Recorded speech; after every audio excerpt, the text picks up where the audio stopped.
So saya akan tunjuk lagi sekali macam mana nak buat sub-irrigated planter ni. Kita perlukan bekas, perlukan PVC ni yang setengah inci ni.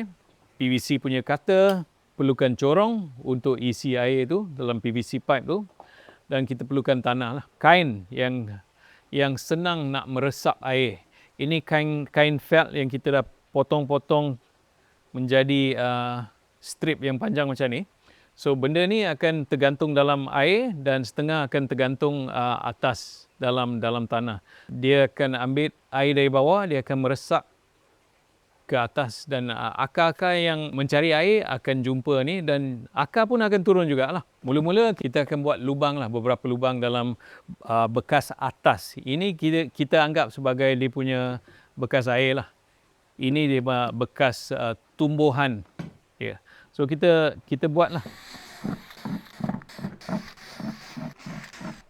Kalau kita buat lubang-lubang macam ni, memang ada pengudaraan lah, tapi lebih kepada akar-akar yang keluar untuk mencari air. Daripada lubang ni, you akan tengok dalam 2-3 minggu ni, dia akan keluar mencari air.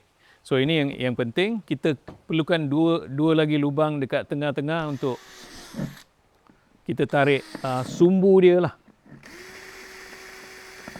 So kita akan dapat macam ni. Kita dapat dua lubang ni untuk tarik sumbu ni. Yang lain kita biarkan je.